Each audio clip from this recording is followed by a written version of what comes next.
Fala, galera, vamos acompanhar aí a turma do Linha de Passe analisando o jogo entre Palmeiras e Al Ahly. O Palmeiras venceu sua primeira partida na Copa do Mundo de Clubes da FIFA. Nesta quinta-feira, o Verdão bateu o Al Ahly por 2-0 em Nova Jersey, com gols de Flaco Lopes e um contra de Abou Ali. Vamos conferir aí a análise da turma do Linha de Passe sobre este jogo. Muito bem, fã de esportes, começando o nosso Linha de... Sim, estamos no YouTube. Estamos no YouTube. Divulgando, inclusive. É verdade, aqui é o espaço para divulgação, aqui ó, para você, né? Não chegou, mas dá tempo ainda. Enquanto eu faço a abertura, você vai tentando aí. Então, eu vou bem devagarzinho. Então é o seguinte, olha, o Palmeiras venceu o Al Ahly. Tá dando tempo aí?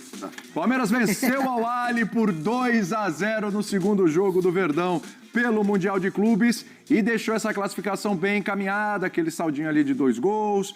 Daqui a pouco vai ter o Inter Miami contra o Porto, mas tudo se encaminha para uma classificação palmeirense. E a questão é saber se vai ser em primeiro ou segundo, porque, afinal de contas, isso faz muita diferença, porque do lado de lá tem um Paris Saint-Germain que deve ser o primeiro colocado. Aliás, hoje tem Botafogo e Paris Saint-Germain, você acompanha também no Disney Plus. E coladinho vai ter o Linha de Passe, hein? Expectativa muito grande para o que vai acontecer nessa partida. Mas a expectativa também era alta para o Palmeiras nesse jogo com o Al Ahly. Eu acho que o Palmeiras cumpriu bem, a gente vai falar das alterações que o Abel fez, inclusive com uma escalação já diferente, né, do primeiro jogo. Mas assim, em resumo, é aquele 2-0 para tirar qualquer peso e deixar essa classificação caminhada, né, Jean? Tudo bem? É isso, tudo bom? Boa tarde, William, Mari, Jailson, todo mundo em casa. Acho que sim, eu acho que não foi... Para mim, aliás, se eu tivesse que avaliar onde o Palmeiras jogou melhor, na primeira ou na segunda rodada, eu diria que na primeira rodada. Na primeira rodada. Acho que o Palmeiras jogou mais contra o Porto, o Palmeiras tomou iniciativa contra o Porto, não foi o que aconteceu contra o Al Ahly. E aí a gente vai ter que ouvir o Abel também, o porquê disso, porque era uma opção claramente do Palmeiras no começo da partida, jogar com a linha um pouco mais baixa, talvez pelo calor, que quem está lá diz que está um negócio realmente complicadíssimo. Então aquela intensidade que a gente viu contra o Porto talvez não fosse possível. Mas passados 15, 20 minutos de jogo, acho que o Palmeiras melhorou, teve um miolo do primeiro tempo um pouco melhor. No final, o Al Ahly voltou a ser superior na minha visão, mas no segundo tempo, acho que até pelo gol que acaba saindo, né, um gol contra, num lance de bola parada, mas está valendo, né? O Palmeiras teve tantas chances de fazer o gol no primeiro jogo e acabou não fazendo. Conseguiu o gol dessa forma na segunda partida e acho que a partir dali o Palmeiras foi realmente superior. Depois, interrupção, né? Acabou durando... Achei que a interrupção atrapalhou o Palmeiras. Acho que sim, porque era um bom momento, né? O Palmeiras fez o primeiro gol e continuou atacando, continuou pressionando. Isso era positivo, chegou ao segundo gol merecidamente e talvez seguisse naquela toada, não fosse a interrupção. De qualquer maneira, eu acho que assim, 4 pontos, olhando para o que foram os 2 primeiros jogos do Palmeiras, eu acho que no balanço é o que o Palmeiras mereceu nessas 2 primeiras rodadas. É um belíssimo passo em direção à classificação, não está classificado ainda, vai depender do jogo do Porto com o Inter Miami.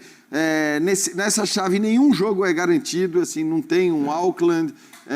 Acho que mesmo na relação com o grupo do Fluminense, que você tem o Ulsan, você não tem um Ulsan. Então eu acho que é óbvio que o Inter Miami precisa ser respeitado, mas pela força e pela competitividade desse time do Palmeiras e pelo que ele mostrou nos 2 primeiros jogos, é de se imaginar que o time consiga se classificar. Como você disse, seria muito, muito importante para o Palmeiras tentar se classificar na primeira colocação para muito provavelmente escapar do PSG, que hoje é o principal favorito à conquista do título. Esse é um ponto importante, né? Tudo vai depender muito do que vai acontecer também no próximo jogo entre o Porto e Inter Miami, porque tem questão de saldo. Aí, eu acho que aí no final das contas, até para te passar, Mari, aí na última rodada, o Palmeiras pega o adversário, não quero usar a palavra fácil, porque não é fácil, mas ele pega o adversário um pouquinho mais acessível do que o Porto. Me parece o Al Ahly time mais difícil do que o Inter Miami. Aí talvez aí a questão do saldo, mas vai ficar tudo para a última rodada, não tem jeito, Mari, tudo bem? Tudo bem, amigo, um beijo para você, para o Jean, para o Jailson, fã de esportes que nos acompanha.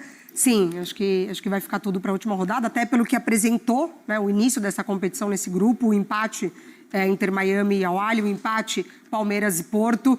Pelo que a gente conseguiu acompanhar de Inter Miami e Al Ahly, imagino que o Palmeiras vai conseguir implementar o seu jogo muito mais contra o Inter Miami do que contra o Al-Ahly, mesmo tendo Messi, né? Mesmo tendo Suárez. Eu acho que o Palmeiras ele está muito bem nessa fase de marcação de meio de campo, principalmente, o que, entre aspas, pode facilitar a vida palmeirense diante do Messi, mas é um Inter Miami que tem muita dificuldade na transição defensiva. Assim. É um time completamente espaçado, que dá assim, campo para o adversário trabalhar, percorrer, enfim, acelerar o jogo. Mas, para mim, foi, de fato, crucial as entradas, né, de Flaco e de Maurício, porque não só pelos gols, que já é muita coisa, né? Não só um dos pela gols já assistência, sai que do já é Maurício, muita coisa, né? exatamente, mas pela dinâmica de jogo.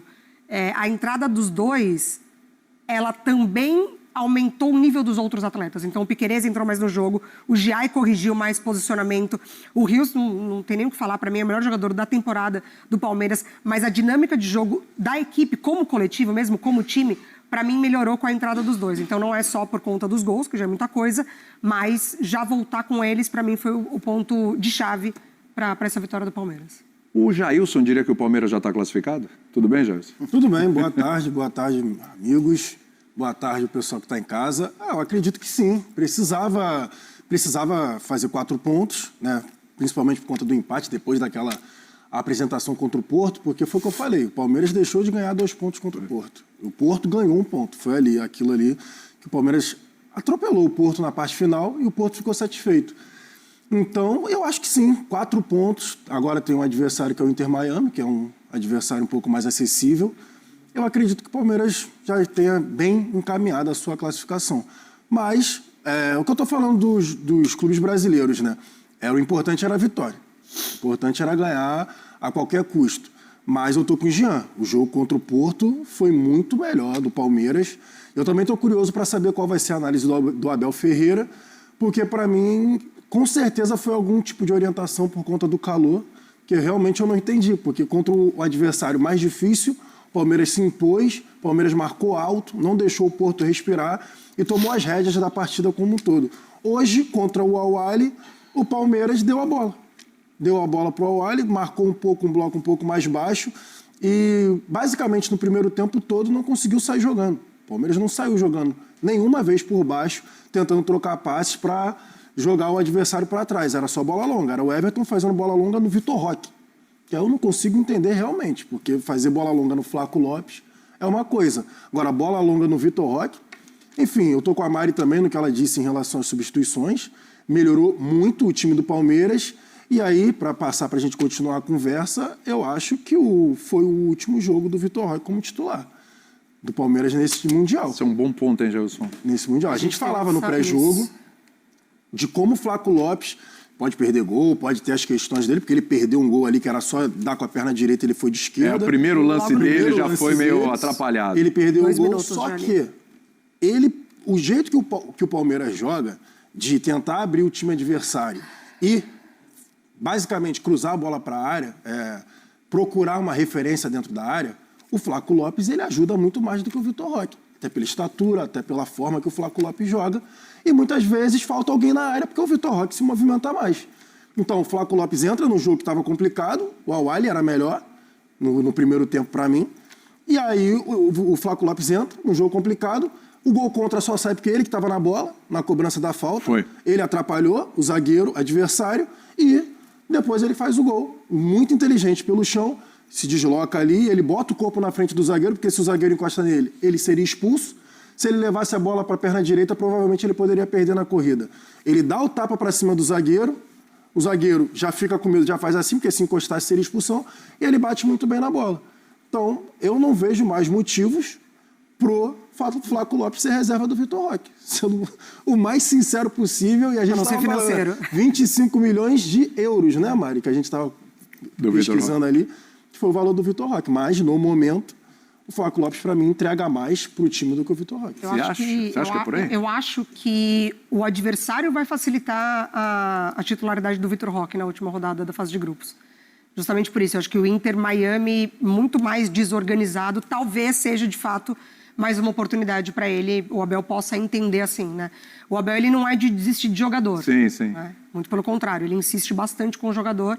É aquilo que a gente sempre pontuou aqui, né? A gente não está no dia a dia, a gente não acompanha treinamentos, então a gente tem que acreditar ali que o treinador, principalmente, ele se apega muito. Você acha que ele vai dar mais uma chance para o Vitor Roque justamente por essa característica? Pode ser, eu acho que larga pode ser. Com o Vitor Roque de novo? Eu não cravo que ele não largue com o Vitor Roque, justamente por isso, porque eu acho que o Inter Miami oferece essa oportunidade para ele.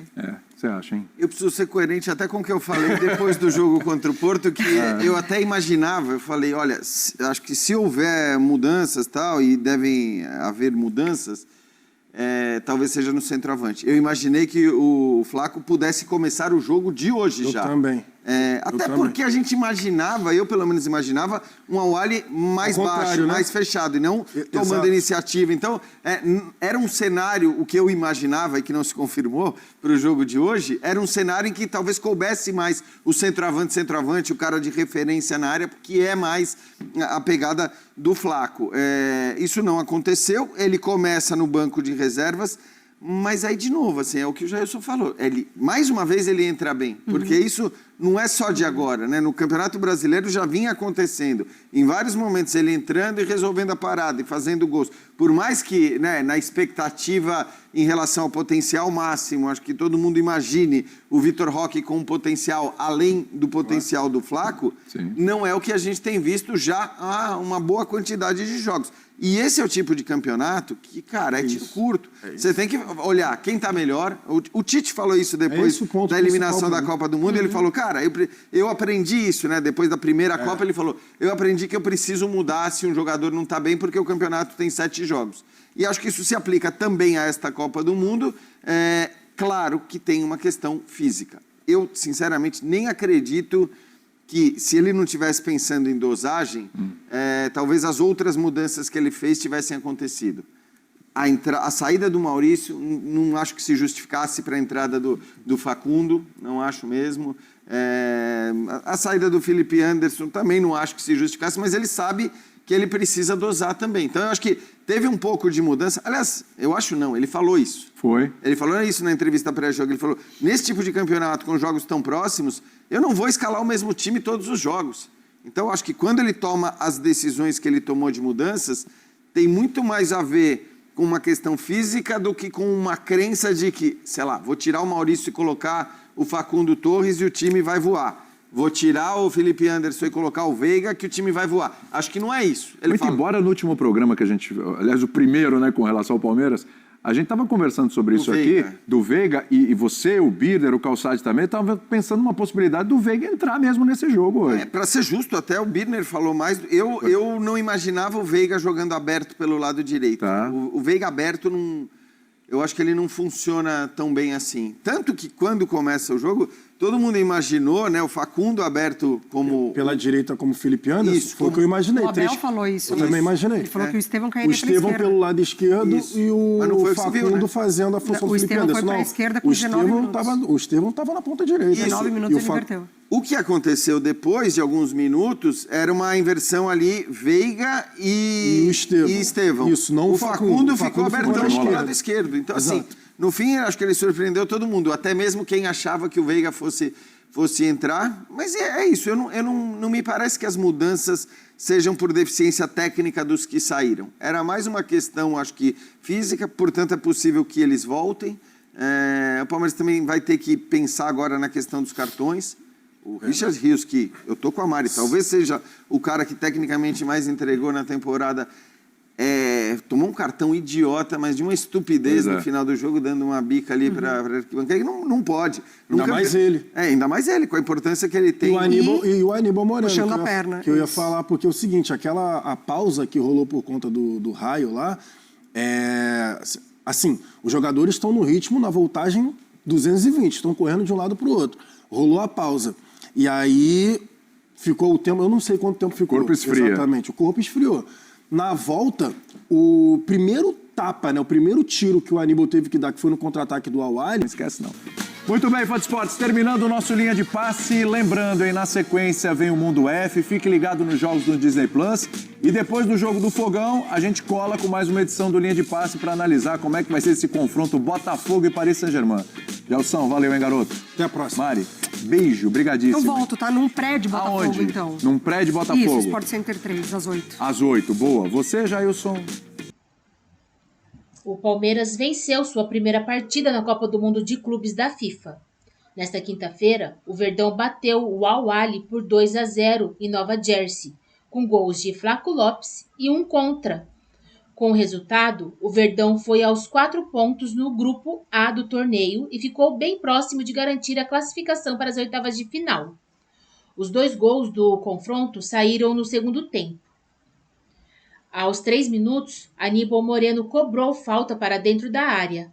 Abou Ali desviou para trás e jogou contra o próprio gol.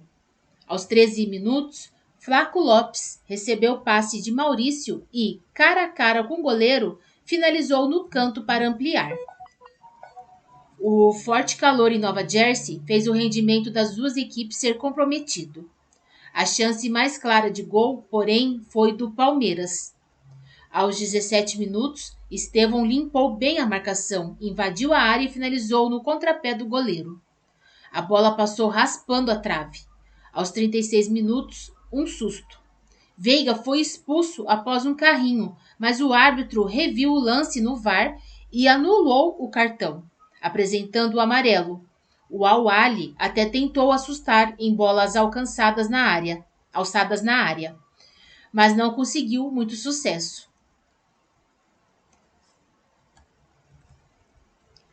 Aos 17 minutos do segundo tempo, o duelo foi paralisado por uma possibilidade de fortes chuvas e raios na região do estádio em Nova Jersey. Todo o público precisou deixar a arquibancada e os jogadores foram para o vestiário. A partida voltou apenas depois de 45 minutos.